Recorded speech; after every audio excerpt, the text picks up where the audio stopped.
Welcome to Sai ladies tailor. ఈరోజు computer work బ్లౌజ్ని ఎలా స్టిచ్ చేయాలో చూద్దాం.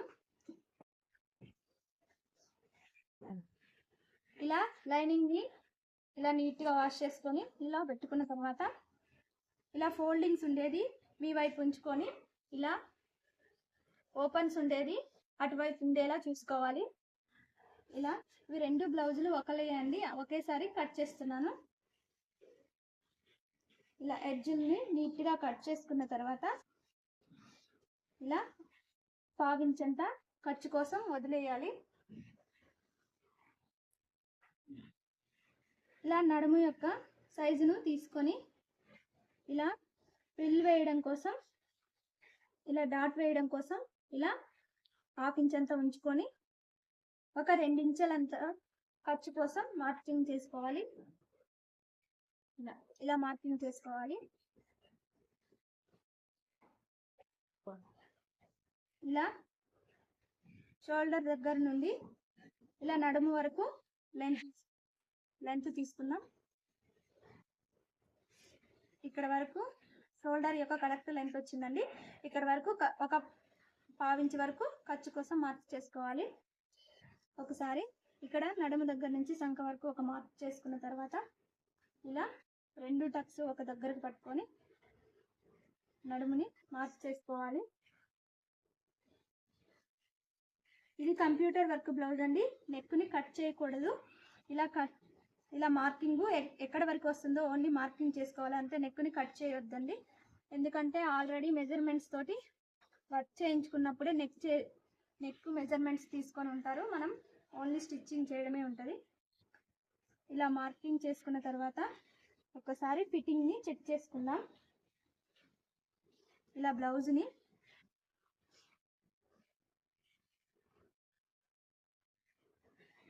ఇలా కరెక్ట్గా బ్లౌజ్ని ఇలా పెట్టుకొని ఇలా ఫిట్టింగ్ని చెక్ చేసుకోవాలి. ఇలా ఫిట్టింగ్ చెక్ చేసుకున్నప్పుడు కరెక్ట్గా కస్టమర్కి కరెక్ట్గా బ్లౌజ్ సెట్ అవుతుంది. ఇలా మనం ఇక్కడ వరకు ఇలా సంఖ భాగం కొలుచుకున్నాం కదండి, ఇది కాదండి, మనం పొడవు కోసమే ఇక్కడ మార్క్ చేసుకున్నాం. ఫిట్టింగ్ ఇక్కడ వరకు వచ్చింది. ఒకసారి ఇలా ఫిట్టింగ్ లైన్స్ని కలుపుకుందాం.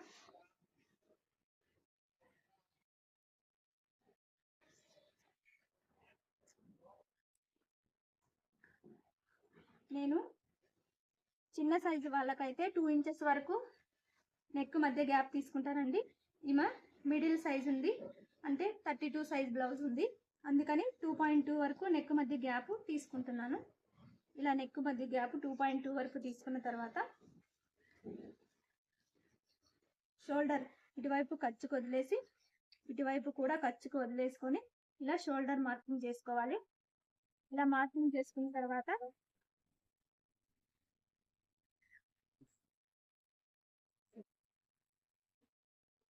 ఇలా సంఖ మార్కింగ్ చేసుకుందాం.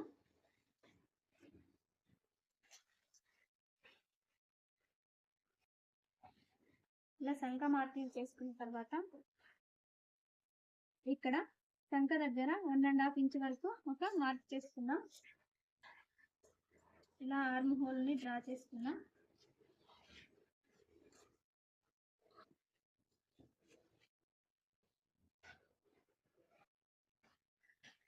ఆర్మ్ హోల్ డ్రా చేసుకున్న తర్వాత ఇలా చెక్ చేసుకుంటే మనకి కరెక్ట్గా వస్తుందండి. ఇలా ఎక్కువ వచ్చింది కదా,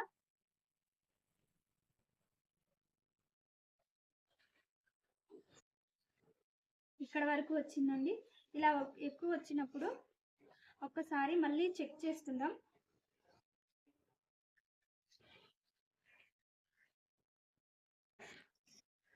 మళ్ళీ ఫిట్టింగ్ మార్క్ని ఒకసారి చెక్ చేస్తున్నాను.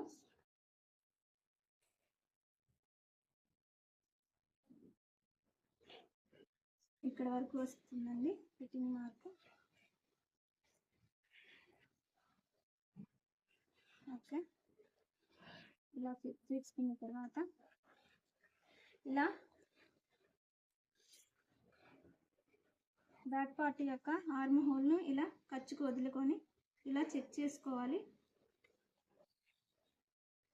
ఇలా చెక్ చేసుకున్నప్పుడు కొంచెం ఎక్కువ వచ్చింది కదా అండి. అలా ఎక్కువ వచ్చినప్పుడు ఇలా ఆర్మ్ హోల్ రౌండ్ అనేది ఇలా కొంచెం పైకి డ్రా చేసుకుంటే నెక్ ఇలా పైకి డ్రా చేసుకుంటే కరెక్ట్గా సరిపోతుంది. ఇలా ఇలా డ్రా చేసుకున్న తర్వాత నెక్ని ఇలా కట్ చేయకూడదండి. ఇలా డ్రా చేసుకొని ఇలా కరెక్ట్గా కట్ చేసుకోవాలి. ఇలా షోల్డర్లు జారిపోకుండా ఇలా 1/2 ఇంచ్ అంత వరకు ఇలా షోల్డర్ల దగ్గర ఒక 1/2 ఇంచ్ అంత క్రాస్గా డౌన్ చేసుకుంటే షోల్డర్లు జారిపోకుండా నీట్గా వస్తాయండి. ఇప్పుడు కట్ చేసుకుందాం.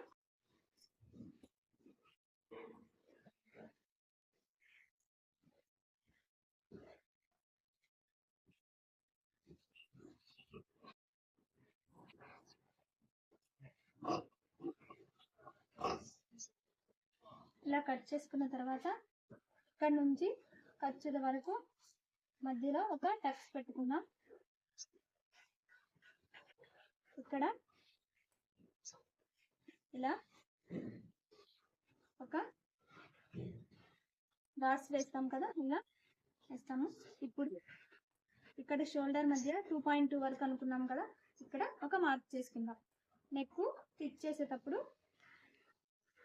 నెక్ని కరెక్ట్గా చూసుకొని స్టిచ్ చేసుకుందాం. ఇలా నెక్ని మాత్రం కట్ చేయొద్దండి. ఇలా స్టిచ్ చేసుకుందాం. ఇలా హ్యాండ్స్ని ఒకవైపు మాత్రమే జాయింట్ పడేలా చూసుకొని ఇలా 4 ఫోల్డింగ్స్ వేసుకోవాలండి. 2 బ్లౌజులు కట్ చేస్తున్నాం కదండి, ఇలా కనిపిస్తుంది. ఇలా 4 ఫోల్డింగ్స్ వచ్చే వరకు ఇలా వేసుకోవాలి. ఒకవైపు మాత్రమే జాయింట్ పడేలా చూసుకోవాలి. కింద 1/2 ఇంచ్ అంతా మార్క్ చేస్తున్నాను. ఇప్పుడు హ్యాండ్ యొక్క కరెక్ట్ మెజర్మెంట్స్ తీసుకొని ఇలా హ్యాండ్ని పెట్టుకొని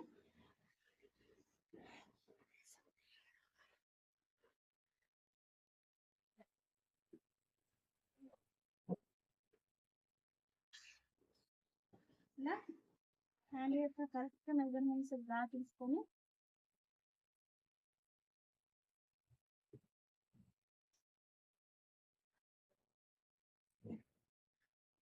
ఇలా కట్ చేస్తున్నా.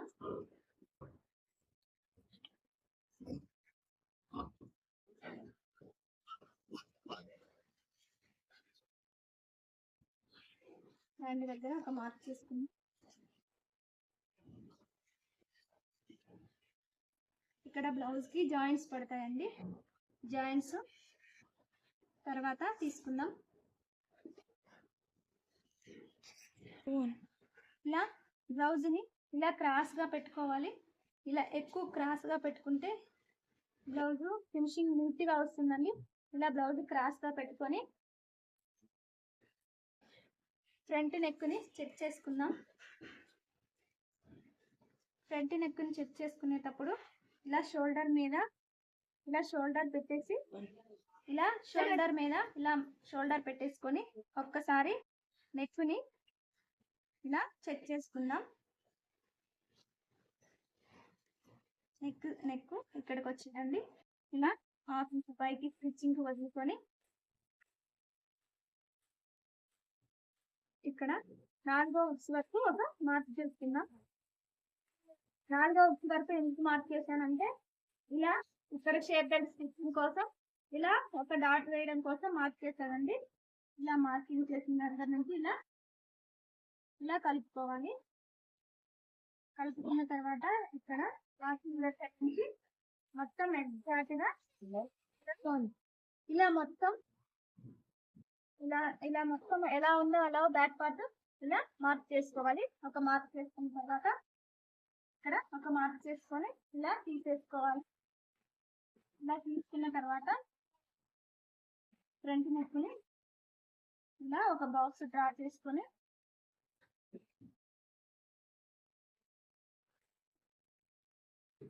ఫ్రంట్ నెక్ని ఇలా రౌండ్గా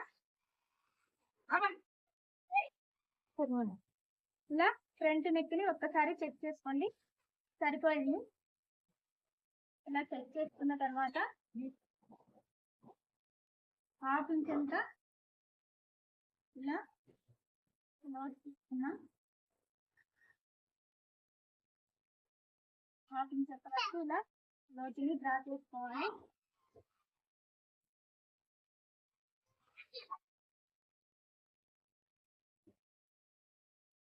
ఇలా షోల్డర్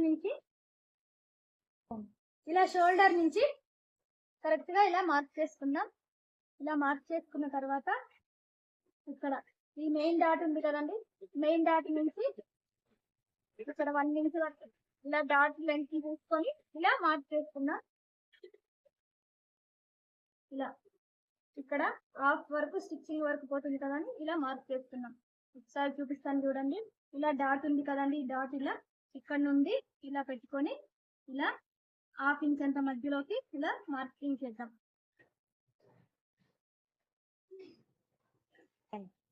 ఇలా ఫ్రంట్ యొక్క ఆర్మ్ హోల్ ని చెక్ చేసుకుందాం.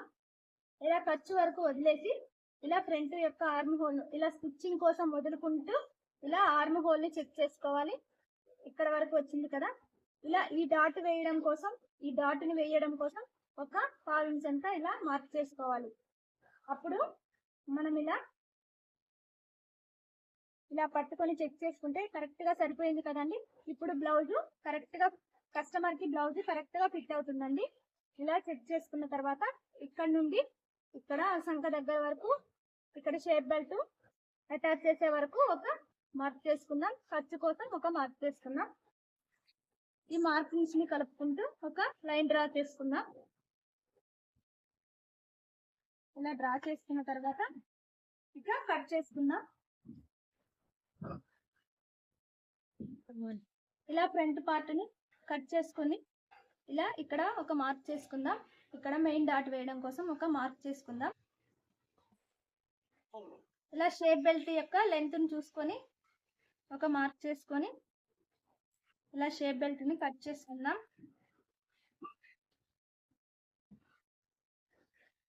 ఇలా షేప్ బెల్ట్ ని కట్ చేసుకుందాం. లోపల స్టిఫ్ గా ఉండడం కోసం ఇంకో క్లాత్ ని కట్ చేస్తున్నానండి. లోపల స్టిఫ్ గా ఉండడం కోసం ఇలానే ఇంకో క్లాత్ ని కట్ చేసుకుంటున్నాను. ఇలా కట్ చేసి షేప్ బెల్ట్లు మాత్రం నేను స్టిచ్చింగ్ వీడియోలో ఉంటే చూడండి, షేప్ బెల్ట్లను స్టిచ్చింగ్ చేసేటప్పుడు కరెక్ట్ గా కట్ ఎడ్జ్లు కుట్టేసుకున్న తర్వాత కరెక్ట్ గా కట్ చేసుకుంటానండి షేప్ బెల్ట్లు.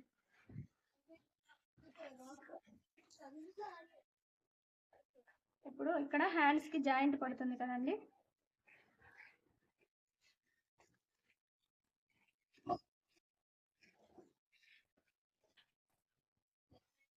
ఇలా హ్యాండ్స్ కి జాయింట్ ఇలా పెట్టుకొని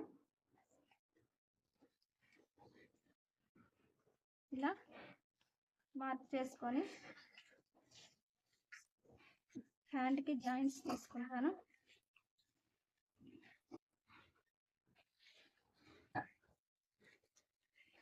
ఇలా జాయింట్స్ తీసుకున్న తర్వాత హ్యాండ్ కి లోతు స్టిచ్చింగ్ చేసేటప్పుడు తీస్తానండి. హ్యాండ్ కి లోతు ఎడ్జిల్ నీట్ గా కుట్టుకున్న తర్వాత స్టిచ్చింగ్ చేసినాక హ్యాండ్ కి ఒక లోతులు తీసుకుంటాను. ఎందుకంటే కొంచెం అటు ఇటుగా అవుతాయని నేను స్టిచ్చింగ్ చేసేటప్పుడు మాత్రమే హ్యాండ్ కి లోతు తీసుకుంటానండి. ఇలా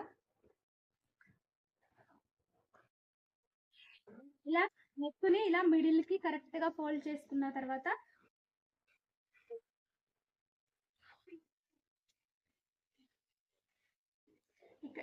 ఈమె నెక్ లెంత్ ఇక్కడ వరకు వచ్చింది కదండి, ఇక్కడ వరకు ఇలా వచ్చేలా చూసుకోవాలి. ఇలా ఈ డిజైన్ ఇక్కడ వరకు వచ్చేలా చూసుకోవాలి. నెక్ ఇంతవరకు ఉంది కాబట్టి ఇక్కడ వరకు చూసుకోవాలి. ఇలా కరెక్ట్ గా పెట్టేసుకొని ఇక్కడ మార్కింగ్ చేసాం కదండి, ఈ మార్కింగ్ అనేది ఇలా ఎడ్జ్కి రావాలి. అంటే ఇలా వచ్చేటట్టు మనం స్టిచ్చింగ్ చేసుకోవాలి. దీన్ని ఎక్స్ట్రాగా తీయాలి. ఇది స్టిచ్చింగ్ వీడియోలో చూడండి, దీని గురించి మీకు చూపిస్తాను. ఇక్కడ ఇలా నెక్ ఎలా స్టిచ్ చేసుకోవాలో అప్పుడు స్టిచ్చింగ్ వీడియోలో చూపిస్తానండి. ఇక్కడ ఈ మార్కింగ్ వరకు ఇలా నెక్ది డిజైన్ మార్కింగ్ వరకు వచ్చేలాగా చూసుకొని ఇలా పెట్టుకొని ఇప్పుడు నెక్ని కట్ చేసుకోవాలి. మొత్తం బ్యాక్ పార్ట్ ని కట్ చేసుకోవాలి.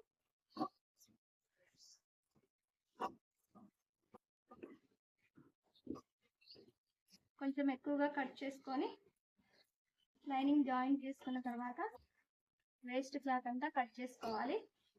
ఇలా ఇలా కట్ చేసుకొని ఈ ఎక్స్ట్రా మిగిలిన క్లాత్ని ఎలా చేయాలో ఇలా కంప్యూటర్ వర్క్ బ్లౌజ్కైనా లేదా ఇలా మగ్గం వర్క్ బ్లౌజ్కైనా సరే ఇలా ఎక్స్ట్రాగా మార్క్ చేసినప్పుడు ఎలా చేయాలో స్టిచ్చింగ్ వీడియోలో చూడండి.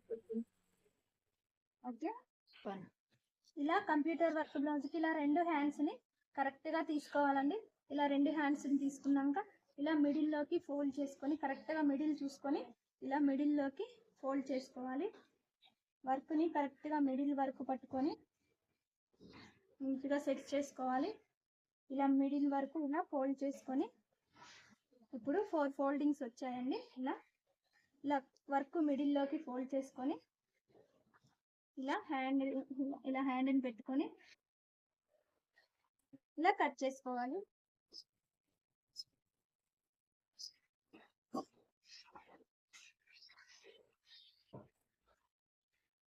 నెక్స్ట్ ఫ్రంట్ నెక్ని కట్ చేద్దాం.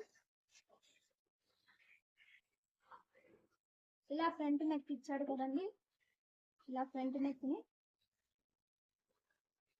మనము అడ్జస్ట్ చేసుకుంటూ స్టిచ్ చేసుకోవాలండి. ఇలా ఎక్కువగా నెక్ ఇచ్చారు కదా, వాళ్ళ నెక్ ఇంతవరకు మాత్రమే ఉంటుంది.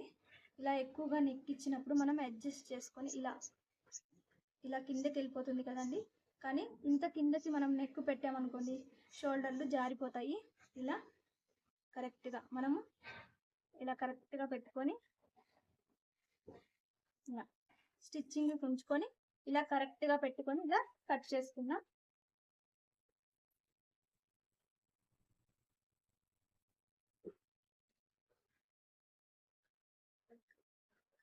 ఇప్పుడు ఇక్కడ జాయింట్స్ పడుతున్నాయండి, ఇలా పైకి పెడితే ఇక్కడ చూడండి జాయింట్స్ పడుతున్నాయి. అందుకే ఇలా కొంచెం కిందకి ఇక్కడ వరకు డిజైన్ ఉంది కదా, అందుకని ఇలా కొంచెం కింద వరకు జరిపేసి ఇక్కడ డిజైన్ మాత్రం కట్ అయిపోతుంది. ఇక్కడ జాయింట్స్ పడకుండా నీట్గా వస్తుంది.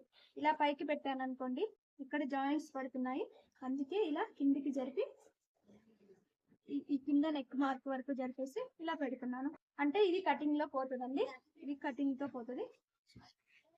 ఇప్పుడు ఇలా కట్ చేసుకుందాం. ఇలా కట్ చేసుకోవాలండి. ఇలా 2 లేయర్స్ కట్ అవుతాయి. ఇలా కట్ చేసుకున్న తర్వాత షేప్ బెల్ట్లు కట్ చేసుకుందాం.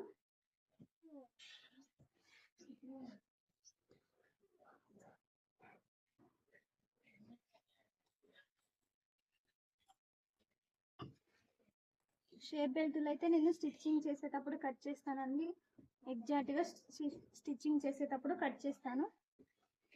ఇలా షేప్ బెల్ట్ని ఇలా స్టిఫ్గా ఉండడం కోసం ఇలా 4 పీసులు తీసుకొని షేప్ బెల్ట్ స్టిచ్చింగ్ చేసేటప్పుడు కట్ చేస్తానండి. ఓకే ఫ్రెండ్స్, నెక్స్ట్ వీడియోలో స్టిచ్చింగ్ వీడియో చూద్దాం.